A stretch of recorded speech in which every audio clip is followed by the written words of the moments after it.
Fala, leitores da Bíblia. Hoje a gente vai ler o capítulo 2 do livro de Ageu. Capítulo 2 diz assim: No segundo ano do rei Dario, no sétimo mês, ao 21º do mês, veio a palavra do Senhor por intermédio do profeta Ageu, dizendo: Fala agora a Zorobabel, filho de Salatiel, governador de Judá, e a Josué, filho de Josadaque, o sumo sacerdote, e ao resto do povo, dizendo: Quem dentre vós que tenha sobrevivido contemplou esta casa na sua primeira glória? E como a vedes agora? Não é ela como nada aos vossos olhos? Ora, pois, sê forte, Zorobabel, diz o Senhor, e sê forte, Josué, filho de Josadaque, o sumo sacerdote. E tu, todo o povo da terra, sê forte, diz o Senhor, e trabalhai, porque eu sou convosco, diz o Senhor dos exércitos, segundo a palavra da aliança que fiz convosco quando saístes do Egito. O meu espírito habita no meio de vós. Não temais, pois assim diz o Senhor dos exércitos: ainda uma vez, dentro em pouco, farei abalar o céu, a terra, o mar e a terra seca. Farei abalar todas as nações, e as coisas preciosas de todas as nações virão, e encherei de glória esta casa, diz o Senhor dos exércitos. Minha é a prata, meu é o ouro, diz o Senhor dos exércitos. A glória desta última casa será maior do que a da primeira, diz o Senhor dos exércitos. E neste lugar darei a paz, diz o Senhor dos exércitos. Então veja só, no capítulo 1 a gente viu que eles retomam a reconstrução, a restauração do templo, poucos dias depois da mensagem vinda da parte de Deus. E aqui, enquanto eles estavam construindo, reconstruindo, restaurando, enfim, é muito provável que muitos ali estavam desanimados com o trabalho. Por quê? Porque eles tinham noção de como havia sido o primeiro templo. Aquele templo construído por Salomão, cheio de riqueza, cheio de glória, né? Então, a pergunta que Deus faz é essa: quem dentre vós que tenha sobrevivido contemplou esta casa na sua primeira glória? E como a vedes agora? Não é ela como nada aos vossos olhos? Então Deus sabe que eles olhavam e comparavam, né? Os mais idosos, o pessoal que tinha passado pelo exílio, eles tiveram conhecido a glória da primeira casa, do primeiro templo. E agora eles estavam frustrados, chateados por conta dessa nova casa que não haveria de ser de modo nenhum como a primeira casa. Então, vem mais uma mensagem do Senhor dizendo a eles: sê forte, Zorobabel, sê forte, Josué, sê forte todo o povo da terra e trabalhai, porque eu sou com vocês. Eu fiz uma aliança com vocês quando vocês saíram do Egito, e a minha aliança prevê que o meu espírito habita no meio de vocês. Não tenham medo. Sigam adiante. E aí o versículo 6 começa aqui uma promessa incrível, que Deus diz o seguinte: ainda uma vez, dentro em pouco, eu vou fazer algo que vocês nem imaginam. Eu vou fazer alguma coisa maravilhosa. Eu vou abalar o céu, eu vou abalar a terra, eu vou abalar o mar, eu vou abalar as nações. E as coisas preciosas das nações virão, e essa casa será enchida de glória, né? Porque minha é a prata, meu é o ouro, e a glória desta última casa será maior do que a glória da primeira casa. Bom, aqui é um texto lindíssimo, né? Mas a gente não pode perder de vista que o significado das profecias, eles não são tão simples de serem identificados. Uma leitura rápida, literal, desse texto nos leva a entender que aquele templo que eles estavam reconstruindo seria muito mais glorioso do que o primeiro. Então, uma leitura literal, rápida, sem reflexão alguma em outros textos da Escritura, nos levam a entender isto. E se este for o significado, então, na verdade, o Deus mentiu, porque realmente o templo reconstruído nesta ocasião, ele não foi maior do que o primeiro, ele não foi mais glorioso que o primeiro. Aliás, ele foi destruído também depois, assim como o primeiro. Então, será que Deus mentiu? Será que Deus falhou na sua profecia, né, na sua promessa? Aí vem o significado bíblico, teológico, à luz da Escritura como um todo. Nós vemos que a realização disto que está sendo colocado aqui, que coisas preciosas de todas as nações virão, isso aqui certamente tem a ver com a vida das pessoas. Pessoas de todas as nações. Aquilo que é de mais precioso nas nações não é o ouro, não é a prata dessas nações. Aliás, Deus diz no versículo 8, eu tenho tudo. Né? O que vai vir de todas as nações serão as vidas das pessoas transformadas e serão reunidas numa casa muito maior, numa casa muito mais gloriosa. E o Novo Testamento vai nos dizer que esta casa é a igreja. Essa casa é o corpo de Cristo. Essa casa tem como pedra angular o próprio Cristo. E cada uma das pedras desse edifício são pedras vivas. São pessoas. É gente transformada pela graça de Deus. Gente de todas as nações.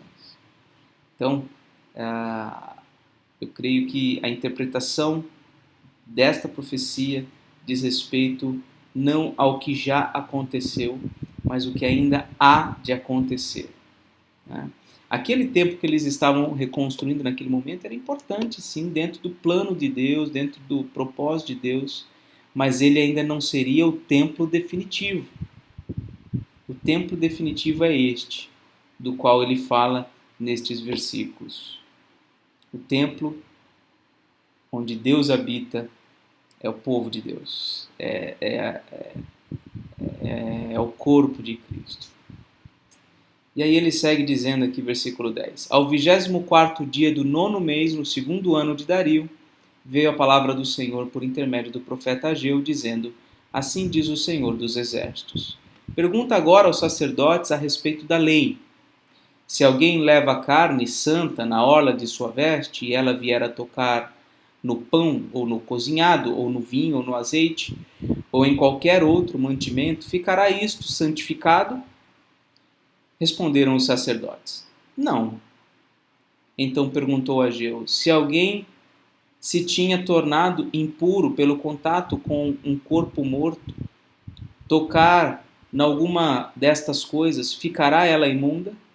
Responderam os sacerdotes, ficará imunda. Então prosseguiu Ageu, assim é este povo, e assim é esta nação perante mim, diz o Senhor.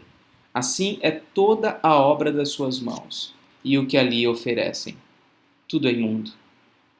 Agora, pois, considerai tudo o que está acontecendo desde aquele dia, antes de pordes pedra sobre pedra no templo do Senhor. Antes daquele tempo, alguém vinha a um monte de 20 medidas, e havia somente 10. Vinha ao lagar para tirar 50 e havia somente 20.